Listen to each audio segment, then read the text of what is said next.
आप लोगों का अच्छा रेस्पॉन्स नहीं मिलने की वजह से मैं ज़्यादा क्विज नहीं बना पा रहा हूँ। तो विद्यार्थियों, चैनल को सब्सक्राइब ज़रूर करें, लाइक करें वीडियो को और अच्छा सा कमेंट करें। यदि आप लोग चैनल को सपोर्ट करोगे तो मैं अधिक से अधिक क्विज और बनाने की कोशिश करूँगा।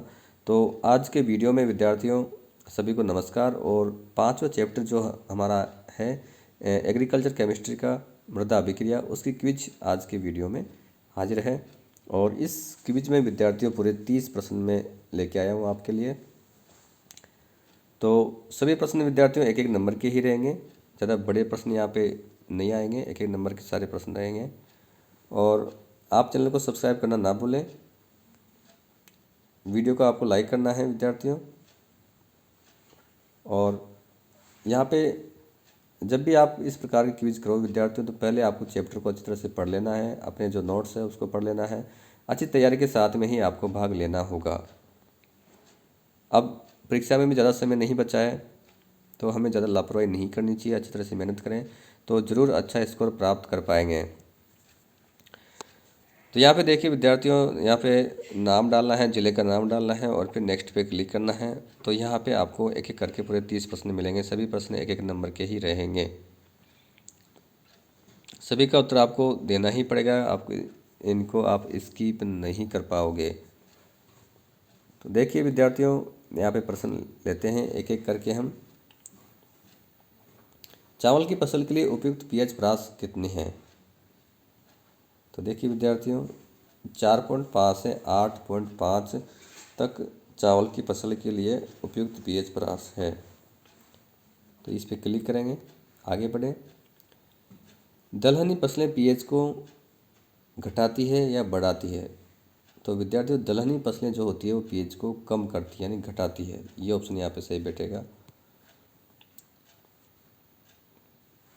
पीएच 7 की अपेक्षा पीएच 6 वाले विलयन में हाइड्रोजन आयनों की सांद्रता गुना अधिक होती है, यानी पीएच 6 ज़्यादा अम्लीय है, ज़्यादा H+ आयन उसमें है, लेकिन कितना गुना सांद्रता है?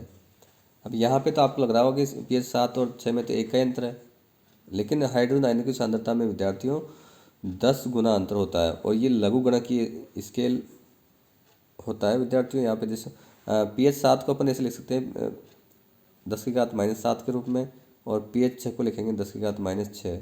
तो इनमें देखिए विद्यार्थियों 10 गुना अंतर होता है।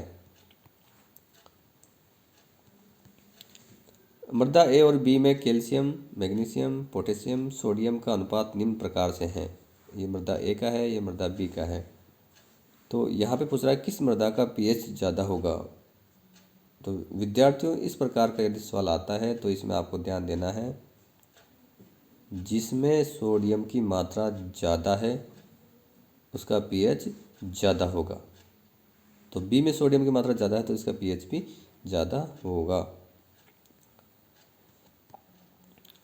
अब पीएच के बारे में तो विद्यार्थियों आप 10वीं क्लास से ही पढ़ते आ रहे हो। तो यहाँ पे पीएच स्केल के लिए पूछा गया कि पीएच स्केल पर संख्या लिखी होती है, कितनी संख्या लिखी होती है? 0 से 10 होती है, 1 से 14 या 0 से 14 या 1 से 12। तो विद्यार्थी 0 से लेकर 14 तक की संख्या उस पर लिखी होती है। 0 सबसे प्रबल अम्लीय होगा, 0 के पास 14 के पास प्रबल क्षारीय होगा, और 7 होता है उदासीन के लिए। अगला प्रश्न देखते हैं, जल में उपस्थित हाइड्रोजन आयन और हाइड्रोक्सिल आयन की सांद्रता के गुणनफल को क्या कहते हैं? ये कहते हैं विद्यार्थियों जल का आयनिक गुणनफल। इसकी परिभाषा आपको याद होनी चाहिए।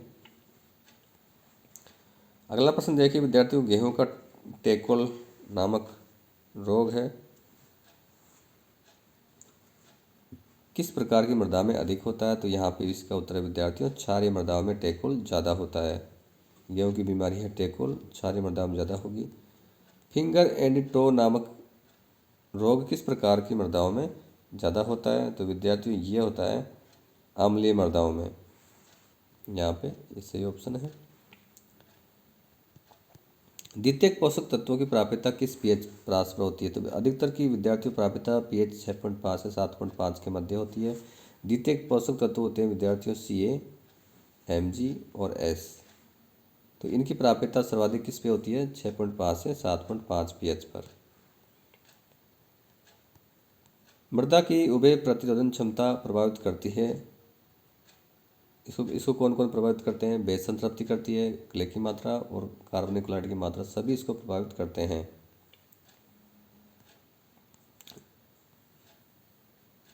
जई का ग्रे फ्लैग भूरा धब्बा जो रोग होता है वो किस पोषक तत्व की कमी से होता है? विद्यार्थियों, जई का ग्रे फ्लैग जो भूरा धब्बा रोग है वो उदासीन मृदाओं में अधिक होता है।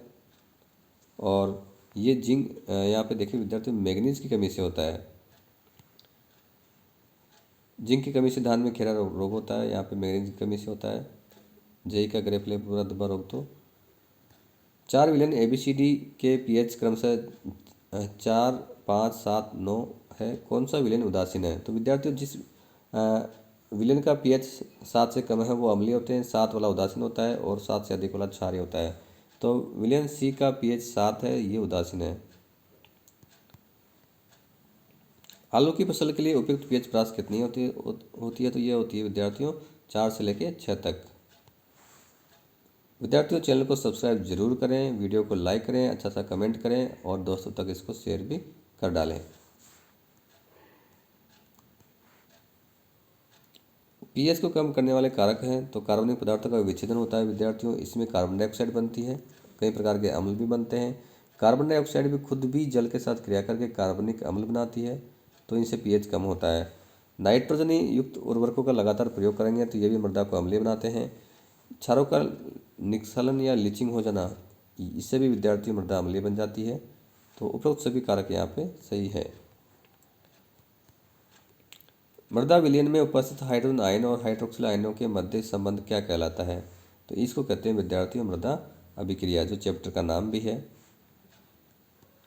कम पीएच पर अधिक घुलनशील तत्व है आयरन, मैग्नीज, एल्यूमिनियम, ये तीनों ही विद्यार्थियों कम पीएच पर अधिक घुलनशील होते हैं। निम्न में से कौन सा कथन असत्य है? सोडियम प्रधान मृदाओं का पीएच कम होता है। नहीं विद्यार्थियों, सोडियम की मात्रा जितनी अधिक होगी पीएच उतना ही ज़्यादा होगा, तो ये असत्य कथन है, बाकी सभी सत्य है। गेहूं की फसल के लिए उपयुक्त पीएच परास कितना होता है? तो विद्यार्थियों 6 से लेकर 7.5 तक गेहूं की फसल के लिए उपयुक्त पीएच परास होता है। मक्का के लिए भी यही होता है, जौ के लिए भी यही होता है। आलू का पोटैटो स्केब, विद्यार्थियों ये एक चर्म रोग होता है आलू का, तो उदासीन एवं क्षारीय मृदाओं में अधिक होता है, ये याद रखना आपको। किसी विलयन में थोड़ी सी मात्रा में अम्ल क्षार मिलाने पर उसके पीएच में कोई परिवर्तन नहीं होता है, इसे क्या कहते हैं? इसे कहते हैं विद्यार्थियों उभय प्रतिरोधन क्षमता, उसके पीएच में कोई परिवर्तन नहीं होगा। फिंगर एंड टो नामक रोग किस कुल के पौधों में होता है? तो विद्यार्थी ये होता है क्रूसिफेरी कुल के पौधों में। फास्फोरस की प्राप्यता किस पीएच पर सर्वाधिक होती है? तो विद्यार्थियों फास्फोरस की प्राप्यता किस रूप में होती है? H2PO4- और HPO4- के रूप में होती है। नाइट्रोजन की प्राप्यता होती है विद्यार्थियों नाइट्रेट और अमोनियम आयनों के रूप में।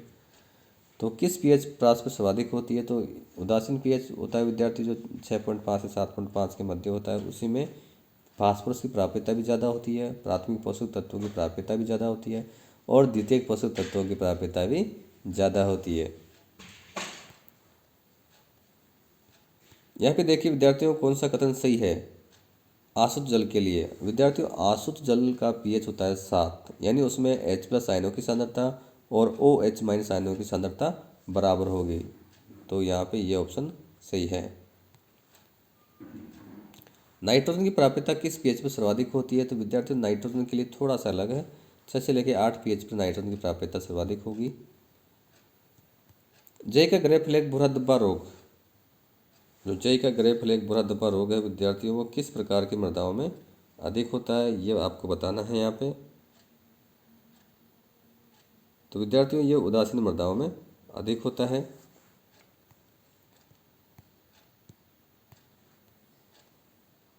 प्राथमिक पोषक तत्वों की प्राप्यता किस पीएच पर सर्वाधिक होती है? तो विद्यार्थियों ये भी होती है 6.5 से 7.5 के मध्य। पीएच शब्द में पी पोटेंज होता है जो जर्मन पावर होती है, किस भाषा का शब्द है विद्यार्थियों? तो जर्मन भाषा का शब्द है ये।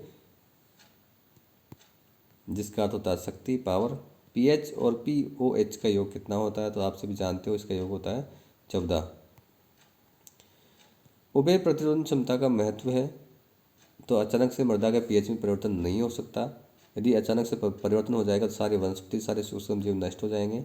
और मृदा सुधारकों की मात्रा जितनी डालनी होती है उससे अधिक डालनी पड़ती है, क्योंकि pH में आसानी से परिवर्तन नहीं कर पाते हैं। तो दोनों सही है यहाँ पे उपरोक्त। pH 5.5 से कम होने पर कार्बनिक पदार्थों का विच्छेदन किन के द्वारा किया जाता है। विद्यार्थियों, उदासीन मृदाओं में तो सभी प्रकार के सूक्ष्म जीव अधिक होते हैं, तो आसानी से कार्बनिक पदार्थों का विच्छेदन होता है। लेकिन जिसे pH कम होता है, 5.5 से कम होता है, तो केवल कवक ही अधिक सक्रिय रह पाते हैं। तो अम्लीय मृदाओं में कवक या फंजाई ही कार्बनिक पदार्थों का विच्छेदन करते हैं। विद्यार्थियों, ये सब करने के बाद यहाँ पे आपको करना है सबमिट। यदि आपने मेरा चैनल सब्सक्राइब नहीं किया तो इसको जरूर सब्सक्राइब करें, साथ ही बेल आइकन भी दबाएं और इसी प्रकार की वीडियो देखने के लिए हमारा चैनल देखते रहिए। धन्यवाद। यहाँ पे विद्यार्थियों, आपको यहाँ पे व्यू स्कोर करना है, जिससे आपका स्कोर दिख जाएगा। तो देखिए विद्यार्थियों, यहाँ पे 30 में से 30 पूरे सही है और नीचे जाने पर यहाँ पे देखिए इनके उत्तर भी आप इन सारे प्रश्नों को यहाँ पे देख सकते हैं। तो धन्यवाद आज सभी को।